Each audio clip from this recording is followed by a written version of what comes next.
Hello and welcome to Flooring Models. Today we're going to look at a kit which I didn't think we'd actually going to see. What we've got here is the Meng 132nd Fokker DR1 triplane. Now, as I'm sure you're acutely aware, this is actually Wingnut Wings kit. And obviously with the demise of Wingnut Wings earlier on in the year, a lot of us thought that was going to be it. And there's lots of people who've gone out there, and lots of unscrupulous people who are now charging a fortune for Wingnut Wings kits.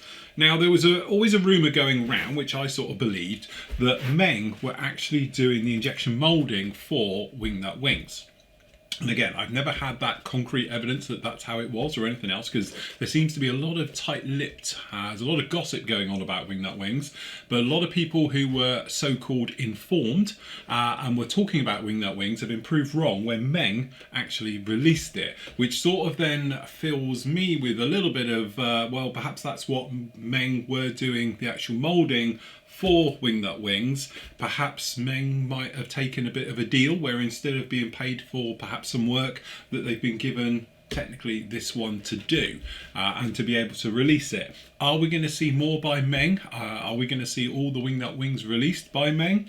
I don't know. Honestly, my gut feeling is no, but I think you might see one or two of perhaps the more well-known Wingnut Wing kits making their way into a Meng boxing. Okay, so I have not looked inside this box, to be honest with you. Obviously, they are available, and it has been available through the PM store, which obviously you know I'm connected to, but I physically haven't seen one. So when this one actually arrived yesterday, I've been itching to do a little bit of a review on it. So anyway, enough about the wobble, let's get into the kit. So, as you can see, Meng's put their own spill on this kit completely from a box point of view. Okay, so we can see it down in here, but this is the 132nd X Wingnut Wings, and looking around on the box, it doesn't make any reference to it, but we're assuming that there may be some bits inside, maybe. Okay, but as you can see, Meng down in here. So your kit number for this one is, he says looking for it, I can't remember what it was now. Which one is it? This is Tyrannosaurus range, what are we? QS002. Oh, wonder what the QS stands for. Anyway, as you can see, there it is down in there. Obviously they've redone this with this sort of with World War I tank, so World War I series, things like that. But there we go. This is, as we were saying down in here, the series QS002. I wonder what 001 was. Okay. So down in here we have. See, again, it's one of those things. I'm looking straight off the bat and drawn straight there where it says Meng. Okay, so again, there's no reference to Wingnut Wings in this at all. Okay, but there we go. That's the wing sprue. That's the body sprue. Front bits of sprue. We've got the engines. We've got the tailplanes. We've got decals. And obviously we've got some photo etch, which has got Meng written all over it. As again, everything's got Meng written on it, so nothing like stamping your own area.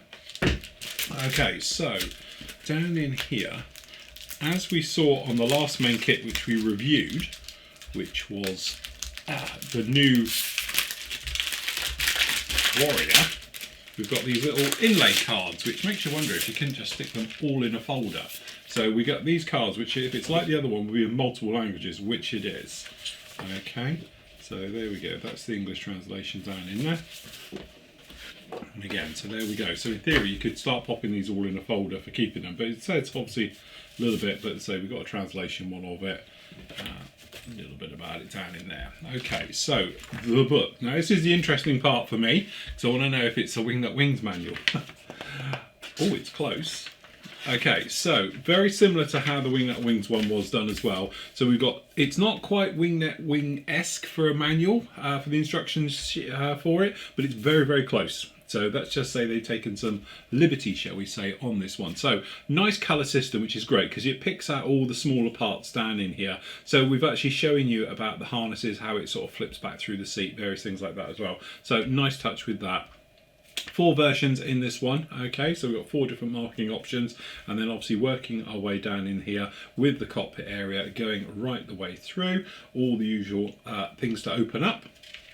for your rigging and types of things going down in there. You see the cockpit system being beautifully done, fitted together, and then obviously we're working our way down with the entire rest of the build, going through all the parts, getting the MiG wing in there, different types of tail, obviously different versions, things like that just to look out with, various parts being fitted through. Got the gun system, so some of that photo etch is the shroud for the gun being fitted down and in. To be honest with you, I'm looking at this and it's one of those things, it's slightly blurry. This isn't the camera or anything, it's them. It's not quite transferred through. It's not as glossy as you would find on a Wingnut Wings manual, that's for certain. Okay, so we've got the various dials, all the instrument panels, the various things, the gun sight being fitted down to the cockpit, top wing being fitted on there, control surfaces being fitted, and then obviously we're into the main gear. Engine itself being fitted in there, so it's that rotary engine. Okay, and then obviously fitting the rotary engine and the gear parts down in there. Depending which versions you're doing here, of the 4 versions, you've got different cowls to go in, obviously, and then you've got your things laid out. The traditional one, I suppose, that are very iconic Red Baron Fokker triplane, obviously, as you'd expect. But also what we've got as well is these very nice, we were jokingly calling it the wallpaper versions down in here. Now, how you would go about painting this is anyone's guess. Lots of striping and that. It'd be interesting to see if there's an aftermarket decal sheet that comes out and put these in. The faces, obviously, very iconic with the actual aircraft. And as we work our way through, we've got a nice one here with the actual white tail and with a lovely sky blue underside. And then again, very nice markings with the yellow tail. And you colour call that from there. So, to be honest with you, that's Meng, 100% Meng down in there. They've obviously taken liberties of how the instructions go together, but they're not as nice, they're not as refined as we saw in the Wingnut Wings kits. We don't have separate diagrams from different angles showing how things are put in there, things like that, and certainly from a rigging point of view, we didn't see much about that either, about obviously how the control bits are going down in there and those types of things. So yeah, a little bit disappointing definitely on the manual side of it. Obviously there's not a lot of point getting this out, so decals will be your standard type of decals. I'm going to say we've got the photo etch parts in here just like this. Okay, so again, that's that gun shroud. We've got the harnesses, pretty much as you would expect off of a Wingnut Wings kit right the way through. So let's not mess around here, let's just jump straight into the guts of it. So if we can get some staples out without ripping my fingers open, because last time, I must admit, I stabbed myself in the thumb trying to do this. So we're trying to do this again, a bit more delicately. There we go. Okay. So straight in, looking, it looks gorgeous. Okay, that's not me. This is definitely Wingnut Wings quality right the way through here. Okay, beautifully done. The texture, oh, it's so tactile, absolutely tactile. It's actually got where it's stressed across the top here. If you can see this on the close-up, you see how it's stressed on here, how it's pulled tight. It's a little bit more relaxed on the rear, so it's more flat. That's incredible, that's beautiful. Same on these down on here. If you catch it in the light, it's one of those ones, it's not going to show particularly well, but where it's stretched, it's tight, and on the back end, it's got more texture to it. So absolutely fantastic. Anyway, let's properly have a run around here. So you've got beautiful work on the prop. This is, I assume, the lower wing section. We've got a little bit, no, perhaps it's the top. No, this must be the mid-wing. Sorry, looking at it's the mid-wing, because we've got the cockpit areas around it and all the rest of it. Okay, so this is the mid-wing going through. And again, when you flip it over, it's one piece. No ejector pins in this at all, it says. Actually, there is. We've got ejector pins just down in here, very, very fine. So there is ejector pins on the parts, which is something we never really saw with Wingnut Wings. But I'm just making sure we haven't got any on the wings. But you see on the lower side of this wing as well, this sort of texture business going down in there. Looks very nice indeed. That actually looks very, very nice. Anyway, we're getting put off it. So different types of props. Okay, so we've got the mid-wing area looking gorgeous, top wing area looking lovely, and then the underside. Okay, and then if we flip underneath, we can do it properly. You can see underneath there, loads of little details as well. Very nice job on that top wing there, and then we've got this one in here. Okay, fuselage halves, let's do them the right way up. There we go. So as you can see, nothing really about that at all. Okay, no real, there's little details on there, but there's no stressed or anything else like that in there. And then we've got the lower one down in here. On the inside, obviously, there's nothing really to look at because of that. It's interesting the way that these ejector pins are done. I don't remember seeing stuff like that on the Wingnut Wings ones. So again, very, very interesting indeed. And again, it's got that real weight to it because these wings are one piece. They're quite thick, they're quite heavy. Feels chunky. Okay, so big old sprue number 2. Okay, so just down in here. One out.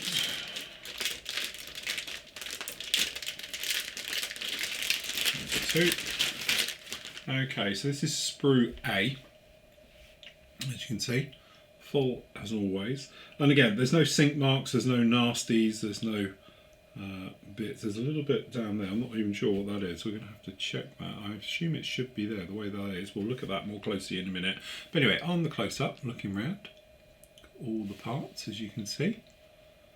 They all look very, very nice indeed.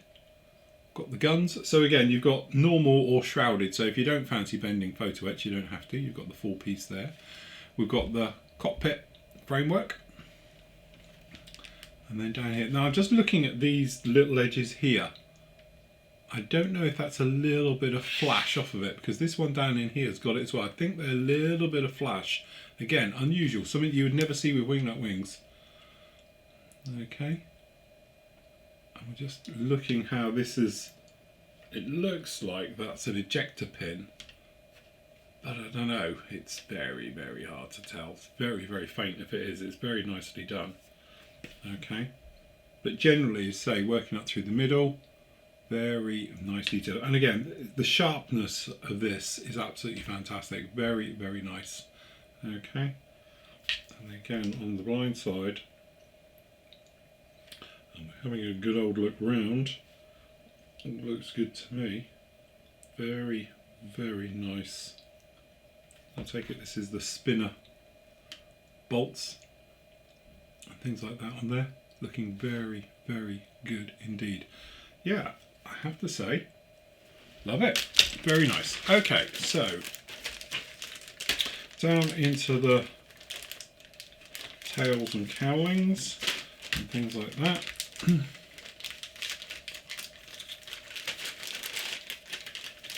Okay, sprue F. Again, beautifully done. No flash or anything on this whatsoever. As you can see, we've got the different types of front cows. Got that one-piece tail. And things on here, and again, doesn't matter which side you look at it. It's all fantastic. Very clean. Very, very nice indeed. Yeah. Okay, engine. To be honest, I don't think we really need to poke that out. That looks fantastic. There's your business end. Very nice, pretty standard. And then again, just down in here, we've got another one with some of the fabricy bits.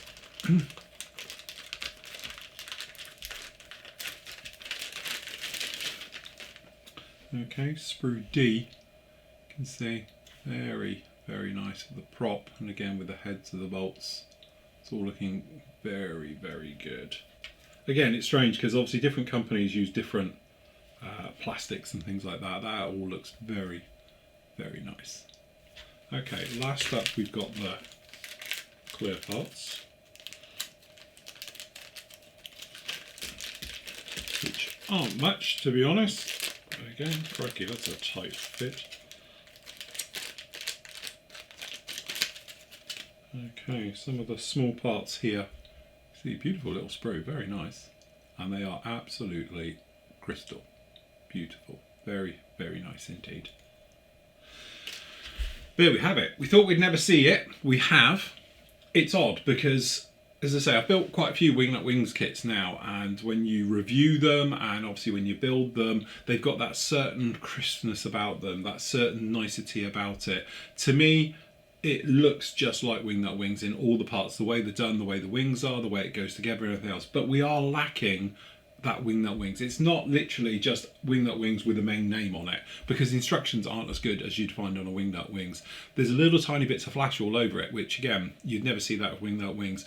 Ejector pins, I'm not going to comment on because obviously I haven't seen this kit and we never, if it had been released by Wingnut Wings, then we could do a direct comparison. But we can't because it may have been that Wingnut Wings were going to do it that way in that particular kit. So can't say on that one. All I will say though is it's great that we've seen it because let's face it, it is such an iconic aircraft. Anybody who's 19, whatever, probably up to the 1980s below, were born before 1980, know exactly about the Red Baron and the story behind it and everything that goes through. But we never really had a good, high quality kit of that one, and now we've got it. And again, we were all excited because Wingnut Wings were bringing it out, and then obviously they died off, and we were like, is that it? There was all these rumours going around that Wingnut Wings, you'll never see their moulds, they're all going to be put into a container and locked away, and that will be it, and Peter Jackson doesn't do this, and he doesn't do that.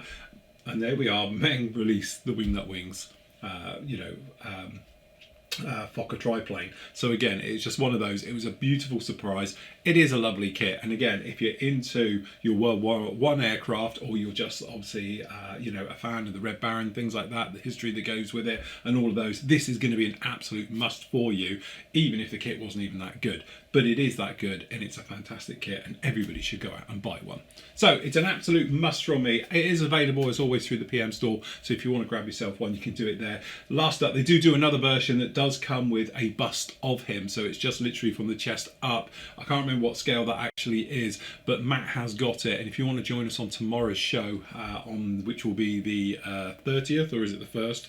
The 1st, and then you can see that one because I'm sure he'll show it on camera. So you said you can have a standalone just with the aircraft, or you can have it and it comes with a bust of him, and that bust is absolutely fantastic. So if you're into figure painting, get the version that comes with the bust. A little bit more expensive, but definitely worth it. So there we go, that's the Meng 132nd Fokker DR1 triplane.